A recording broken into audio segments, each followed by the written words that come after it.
Welcome to the Better Workday podcast with your host, Niamh Moynihan.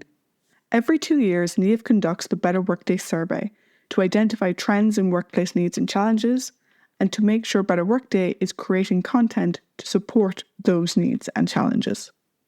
Niamh, what are some of the key takeaways from the 2024 Better Workday survey?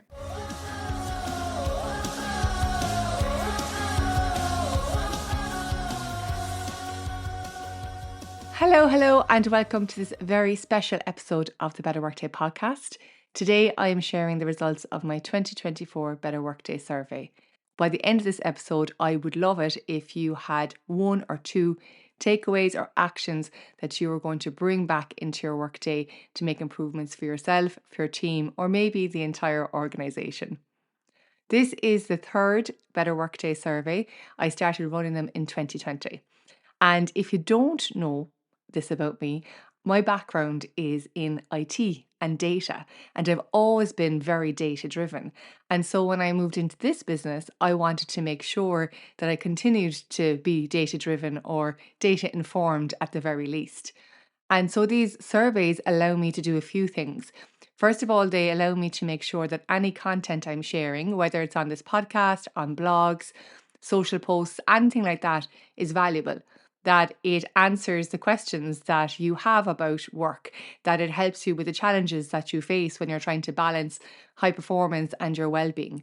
And then also when it comes to the work I do with my online courses or my workshops and my webinars, I make sure that those programs are still relevant, that they're reflective of people's needs at this moment in time. So I want to just pause and say thank you to each of the 50 people that took the time to complete the survey this year. It was longer than last year because I incorporated my Better Workday Index. And so people answered over 40 questions. And I know that takes time. I know you're busy. So thank you. And now I'm going to get into the results. I'm going to take you through the results section by section and give you some ideas in terms of what you can do to take action based on what we're finding. The first question was, what time of the day are you most productive? And there are no surprises here. Just like in 2022, the most productive time is the morning in general, and specifically between 10 and 1. So if that applies to you, what you could do is first of all, take a look at what work you're doing in those hours. If you have some autonomy or freedom over your schedule, are there things that you can move around to make sure that you're doing your high value work, the work that maybe needs most of your concentration, your creativity, your best you during those hours? And on the other side, if there are low value tasks, tasks which don't need a high level of attention, or meetings which don't need, a lot of fresh brainstorming or problem solving, I suppose more team routine meetings, I suppose is the best way to describe it. If they're in that time slot, can you move them somewhere else so that we're really making the most of these peak times? And of course, not everyone said between 10 and 1, but the majority did say it. So if we can even make a small shift there, I think would help an awful lot of people. Moving on then, I asked how many days a week do you work in the office? And of course, the biggest shift here was from 2022, where the majority, nearly 40%, worked 0 days in the office, to now where most people work between 2 and 3 days. And what's also interesting is I saw a drop in people who work 5 days in the office as well. So we're really kind of moving towards the middle, which is the hybrid model.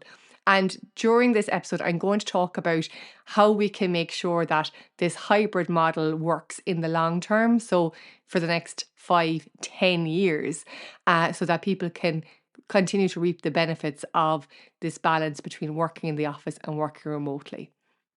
And building on from those first two questions, then I always ask, how many hours do you typically spend working per week? And this is the question that gets me all up and going every single time. So the majority of people, 50%, spend 40 to 50 hours per week at work. And that has gone up slightly from 2022. And it also has increased in the bracket of 50 to 70 hours. So around 10% of people are working 50 to 70 hours a week. Now, if we go back to that 40 to 50 hour bracket, that's about 10-ish hours more than the regular working week. But those 10 hours are 10 hours, earlier in the morning or running into the evening or running into the weekend. And the interesting about it is people are spending that time doing their important work, their strategic work, getting their deadlines met, because a lot of the time the core working hours are caught up with meetings and interruptions and minor tasks. And it's interesting when we look at it that way, around, are those extra hours even necessary? What would happen if we looked at what we were spending our time on during the core hours and maybe eliminating things which are no longer of value? And I know that there are some people who are advocating for a 4-day work week, which I think is excellent if it can apply to your organization and to your industry and to the way that you work. But I think it's even more important to get back down to the standard working week and to see a drop in people working what I call unofficial overtime, those extra hours in the evenings or early morning or weekends that they feel they have to do to get their work done. Because when I ask people, how are you at meeting your deadlines? Nearly 70% of people say, I typically hit my deadlines. So this is it. People are working extra hours to meet those deadlines. And so from a business perspective, if I was looking, from the very top, all I see is the work is getting done, the projects are being delivered, the goals are being met. And almost like the swan, it looks like things are moving gracefully on the top of the water, but there are legs and feet paddling at a ferocious pace underneath to make that happen. And I know that you can't just stop working and miss deadlines and let goals slip by in order to try and reclaim those hours back. That's not realistic. And I know that, and you know that. But we can absolutely start taking a look at the work that's being done, we'll say even between 10 a.m. and 4 p.m. within the working day. And is that stuff really important? It comes down to things like meetings, the way that we communicate, the way that we pass work back and forth, and tasks which maybe were of value once no longer are value anymore. And how can we bring in tools like automation, AI, and other systems to take some of that heavy work away as well? So there's so much that can be done there. And the one the one idea I'd have for you on this is to track your time for a week and just track it for you and see what you're doing during core hours and during any extra hours. And is there some action you can take or some conversation you can have to start shifting that? Moving on from that then, I ask, how do you feel about your workload? And it's interesting, in 2022, I was concerned because more than 10% of people, I think it was 12% of people, felt overwhelmed. So much to do and not enough time to do it, right? But this time, what's interesting to me is the amount of people that feel frustrated. So it's gone from 33% up to 44% of people. And frustrated means I'm frustrated, I can't get my work done. I spend too much time on minor tasks and busy work, and I can't make progress on the work that's important. And that echoes what I've just said in terms of the previous two questions, right? So there's a growing level of frustration around just being able to get the work done. And what's interesting is the number of people who feel energized about their workday has dropped from 6% down to 2%. And look, it was a small number to start with, but it's going in the wrong direction.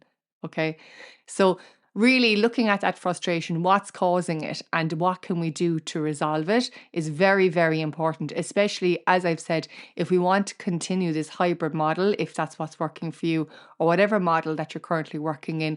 If you want to keep working that way, we have to remove these barriers from people getting their job done and getting it done in a way that is efficient and is effective and that supports their well-being. And finally, then in this part, these are the general questions I ask people to select any statements that resonate with them. So you can have multiple selections here. And they've nearly all decreased since 2022. So the biggest increase really, I'm constantly distracted, has gone from 39% to 56%. So you can see the theme here now, right? Distraction and task switching is a big problem. Another thing is a lack of consistency. So I ask people if it resonates with them that they have no consistency, that a change or transition in their lives means that, they're going through a period of change, I suppose, really. And that's also going up, right? So it's up to 42% from 35% last year. And also another big one is an increase in the people who are saying, I don't have enough free space in my life. Work bleeds into every aspect of it. And that's gone from 20% up to 32%. And so really what we're seeing here is people are dealing with an awful lot and work seems to be everywhere, but yet we seem to have to work more to get the work done because of those distractions. And then when it comes to the lack of consistency, it's, I suppose, acknowledging that there's more going on than just the work day. And that seems to be a real factor for a lot of people at the moment. Before I move into the index questions, then I normally ask a free and open question. I asked it again this year. What does a better workday mean to you? And I'll tell you, to be quite honest, all people seem to want to do is to go to work, whether that's working from home or in the office, to go to work, get the work done, have some bit of a start and end time to their day. Some people would like a little bit of flexibility in terms of, being able to maybe do the school run in the morning or log off an hour early in the evening if they've their work done and do that hour somewhere else. Like nothing too major. People aren't looking for anything too drastic in terms of flexibility, just the edges of the day really. And really being able to feel like they can make progress. So you're not asking for a lot, but yet it's not easy to get done. And that's because between growing organizations, mergers, acquisitions, the introduction of different technology, AI, and all those kind of things, and just the pace of growth that we're seeing in a lot of different companies at the moment, there's a lot happening. And there's a lot coming at us on a day-to-day basis. So while it sounds great on paper to simplify things, I know it's not always that straightforward, especially when you're working with other teams, perhaps if you're working across different geos. But still, all that being said, there are steps that can be taken. There are improvements that can be made. So moving on then, there's so much I want to talk about, but I'll try and keep on track. So moving on, we moved into the Better Workday Index, and this has 6 different categories. They are productivity and task management, management practices and support, work environment and well-being, autonomy and task management, communication and collaboration, and systems and technology. So they're the 6. And then there's questions below each of those. And if you're interested in where this came from, last year or earlier this year rather, I sat down and analysed the surveys that I have given to 3,000 or more people prior to my workshops, and I looked at what came up, and from that information I created the index. So all of this is generated from surveys that you've completed for me over time. So within those categories, so productivity, management, environment and well-being, autonomy, communication and collaboration, systems and tech, communication and collaboration is the lowest. It's got the lowest score by far. And this really echoes the concern and frustration that I'm hearing within organizations that they really want to make their current working model work for them, but they're just not after mastering this communication and collaboration piece yet. And they haven't figured out how to work remotely as well as they used to work in the office. And now what I'll say on that is they're not the same thing. So you can't replicate office working pre-pandemic into a remote or a hybrid structure, but people are lacking or feeling that they don't have that same sense of communication, that same sense of collaboration, and they just want something similar, something that feels and works as well. I think remote first organizations are doing it very well, and I think in-office organizations, they do it very well because they're in person. Well, they don't do it very well, but they necessarily, but they do it in the way they've always done it. Let's just put it that way. But it's the companies in between, the ones that are hybrid and they're trying to do both, they're the ones that I find are struggling the most. What I want to do is I'm not going to go through all 36 questions because we'd be here for the day. I'm going to cover the top 5 statements, the bottom 5 statements, and then I'm going to deep dive into 2 areas. Okay. And again, I'm just going to remind you at this point, you can download the report. Okay. You can download the report and listen back to this and go through it. So the top 5 statements are really highlighting the great work that managers are doing and the improvement in well-being. Okay, so the top one was managers are accessible to their team, whether in person or remote. The second was they're encouraged to connect with their teams through regular check-ins. So I just think this is great. So if you're a manager, well done. It looks like This area is coming out on top, which is brilliant and a testament to you balancing your workload. And then the next two are the organisation supports the right to disconnect, and breaks are encouraged and respected within the organisation. Now, what's interesting about this is people are saying that the organisation supports the right to connect, that breaks are encouraged, but yet you see people working 10 plus additional hours every week. So it's almost like, yeah, they say that we can do it and they encourage us to do it, but I don't feel I can do it. And this normally comes down to workload and expectations, right? So it's interesting how we see that disconnect there. And then the last one of the top 5 statements is personal and team goals are clearly defined.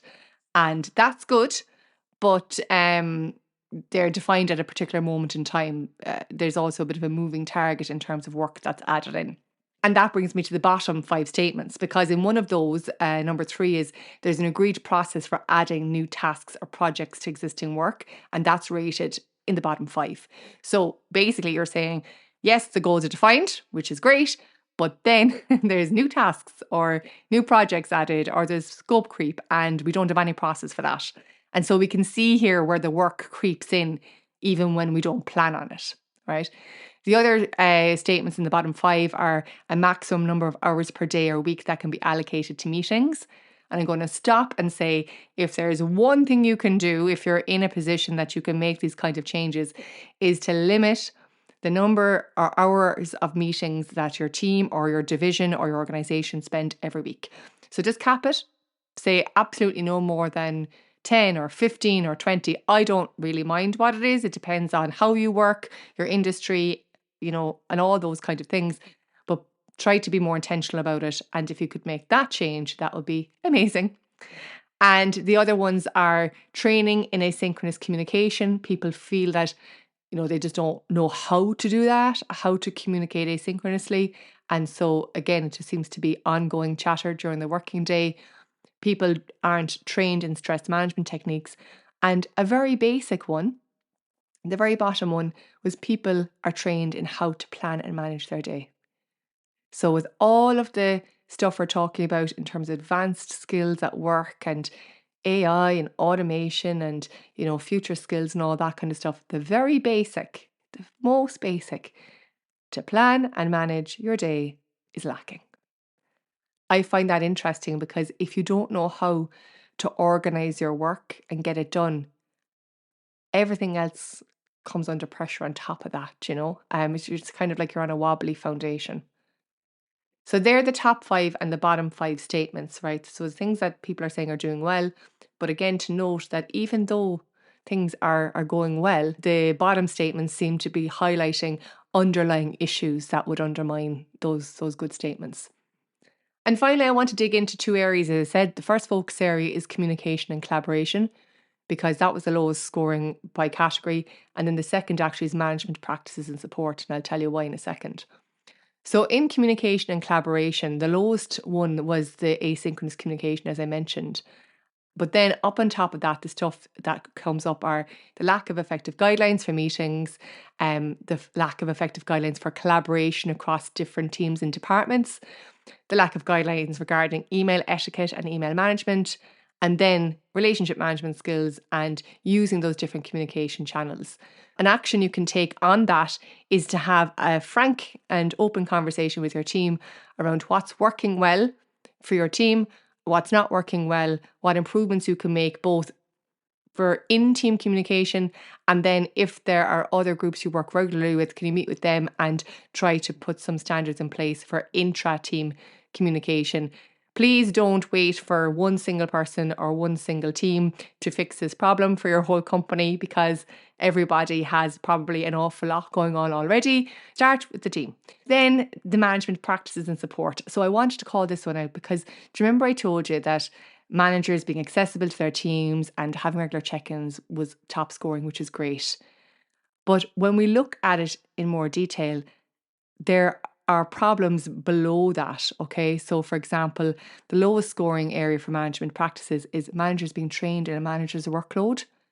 And above that, being trained in resource management and allocation and having a workload review process.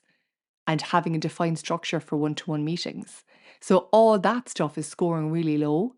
And what we're seeing here is the managers are accessible, they're trying their best, they're being available for conversations. But when it comes to nuts and bolts, how to structure the one-to-one, how to allocate workload, how to manage resources, and how to manage your own workload, managers aren't getting that support. And let's just remember that I'll tell you what I know from every conversation I've had over the last number of years.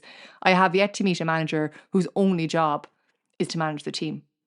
So they usually have other projects that they have to take care of. Then they also have to manage up to other stakeholders. They're on these committees and all sorts of other things. So it's key to be able to manage a manager's workload so you can meet your individual contributor objectives while also supporting the team, because I don't think that's going to change anytime soon. And if you are a manager, I do think it's about maybe having a conversation with your peers, identifying where you all need support and training, and then going requesting that, because it's just so important. I always say that line managers, middle management, you're the linchpin of the organization. You connect, individual teams up to strategic goals. So it's really, really important that you are supported and that you can do your job and you can do it well, and that you're not working 50, 60, 70 hours a week. So what next? What next? That was a lot, wasn't it? But it's good. It's good because we can talk about it. And once we have some insights like this, it can start a conversation. And from the conversation, I want you to take action. So I've mentioned a few things you can do during this podcast. And if you really want to move forward and to make a positive change as a result of this, what I want you to do now is download the copy of the report, read through it, and pick one area that you can address within your team. And just start there. And if you want to go one step further, share the report with other teams, right? So they can have the conversation. I hope you found this episode helpful, and thank you again for helping me to create a better workday. Please share this with a colleague or a friend who you think would find it helpful. Until next time, stay well and have a better workday. Thank you for tuning in. We hope you enjoyed this episode. The Better Workday podcast is about helping you have a better workday. So we'd love to hear your thoughts and questions. You can find our social media details as well as any references from this episode in the show notes.